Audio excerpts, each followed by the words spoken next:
l'improvisation. Cette forme de théâtre qui se pratique aujourd'hui partout dans le monde et surtout au Québec.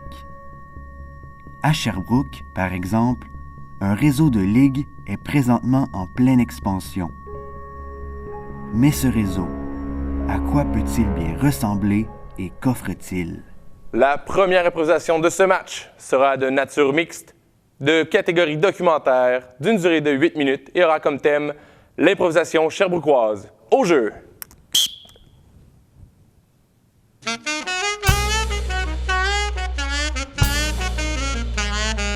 La Reine des Cantons de l'Est est le berceau de nombreuses ligues d'improvisation québécoises. Qu'elles soient scolaires ou civiles, elles offrent toute une expérience unique à leur public et leurs joueurs. Chaque ligue a son propre horaire de match et son propre lieu de diffusion. Pour certains, l'improvisation à Sherbrooke représente une grande partie de leur vie. Moi, je joue le dimanche à l'abordage. Après ça, je coach 2 ligues, soit le cégep puis l'université. Fait que c'est quand même 3 soirs semaine que ça occupe, tu sais. C'est là que tous mes amis sont, c'est là que j'ai rencontré ma blonde, c'est là que... c'est une place assez importante. Ouais.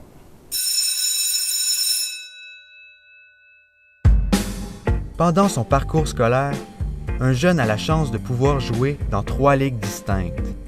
D'abord, la Ligue d'improvisation secondaire de Sherbrooke et des environs, la LIS, est une ligue dans laquelle des équipes de plusieurs écoles secondaires de la région s'affrontent dans un tournoi annuel. Pour un joueur qui débute dans cette ligue, la formation est très bénéfique. Souvent, au sein même de l'équipe, il va y avoir des pratiques. Ça, c'est un peu à la discrétion de chaque école s'il offre des pratiques ou pas. Et en plus de ça, il y a un match en moyenne aux 2 semaines. Fait que ça offre du temps de jeu finalement. C'est la meilleure façon de se développer. Et puis l'arbitre, plutôt que de pénaliser, va y aller plus avec des avertissements, voire des conseils. Fait que c'est plutôt bon enfant. Il y a quelques pénalités aussi, là. Il y a des incontournables, mais le niveau développement est très fort au niveau secondaire. Ensuite, la Ligue d'improvisation du cégep de Sherbrooke, la LIX, présente des matchs où se confrontent 2 de ces 4 équipes. Ici, les joueurs s'impliquent davantage, soit dans le montage de la salle, la promotion des matchs et l'animation des soirées. Lorsqu'une équipe joue, je sais qu'il y a un coach en salle qui va souvent prendre des notes, puis un retour à la fin du match. C'est une tradition qui est arrivée quand je travaillais d'ailleurs à la LIX, puis c'est, je pense, une des meilleures façons de se développer, c'est de revenir à chaud tout de suite après le match sur ce qui a été fait, les bons coups, les moins bons coups. Finalement, la LUIS, Ligue universitaire d'improvisation de Sherbrooke.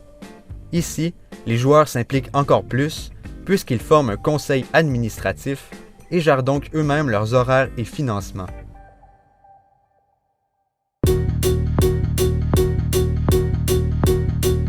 Heureusement, grâce aux ligues civiles, ce n'est pas parce que nos études sont terminées que l'on doit accrocher notre chandail.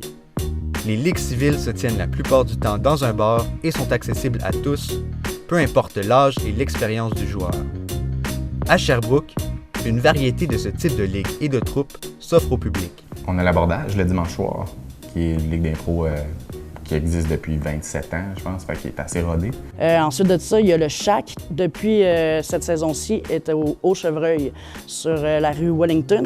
On a les Frayeurs d'ailleurs, je pense que ça va faire 4 ans qu'ils run, qui est des spectacles plus d'improvisation, qui est des jeux intéressants. Ensuite de ça, il y a la Ligue de Stoke. On fait un match à chaque mois au Jasper. On a aussi la Mission, qui est tout nouveau.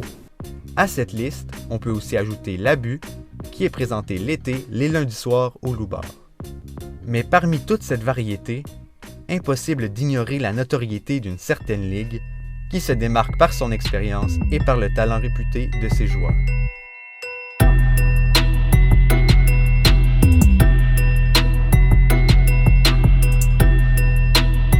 C'est sûr que ça fait 27 ans là, que la Ligue de l'abordage existe.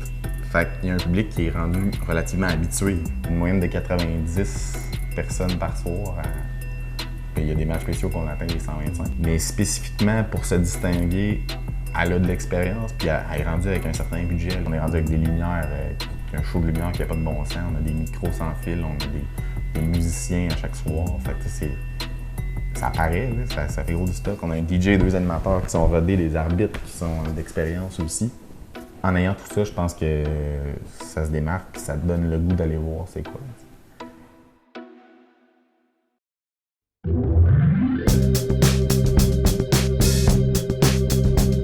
Avec toutes les ligues offertes, nous pouvons dire sans prétention que Sherbrooke est une ville où l'improvisation est en très bonne santé et où les passionnés de cet art peuvent s'épanouir. Tu pars du secondaire, tu peux faire toute ta carrière d'improvisation à Sherbrooke, non-stop, avec des coachs et des entourages différents, puis ils vont tous t'amener quelque chose. Ce qui fait du réseau sherbrookois un milieu en santé, c'est aussi le fait que plusieurs joueurs font profiter de leur expérience aux étudiants des ligues scolaires. Par exemple, en étant arbitre au secondaire ou coach au collégial. T'sais, on s'implique par le coachage, on s'implique par la présence, puis juste le fait, je pense, de se tenir avec les jeunes, puis de leur montrer qu'on aime encore l'impro, qu'on trippe et qu'on est capable d'en faire, je pense que c'est une façon de s'impliquer. Et si ce genre de collaboration est possible, c'est bien évidemment parce que les différentes ligues sherbrookoises, qu'elles soient scolaires ou civiles, travaillent davantage en équipe qu'en compétition. On essaye d'aider les autres ligues. Là, par exemple, moi, je suis à la maison des grands-parents depuis peu de temps. Puis on a une équipe d'improvisation qui vient de se créer, mais on n'avait pas encore de gilet. Mais il y a plusieurs ligues qui nous ont approchés. « Ah oui, on vous prête des gilets, mais on veut juste que vous veniez jouer en échange. » Fait que ça, c'est super trippant comme atmosphère. Au final, l'abondance en improvisation dans la capitale estrienne s'explique tout simplement par l'amour du jeu et le besoin de variété. Sherbrooke est également chanceuse de pouvoir compter sur un public curieux et fidèle qui ne manque jamais à l'appel.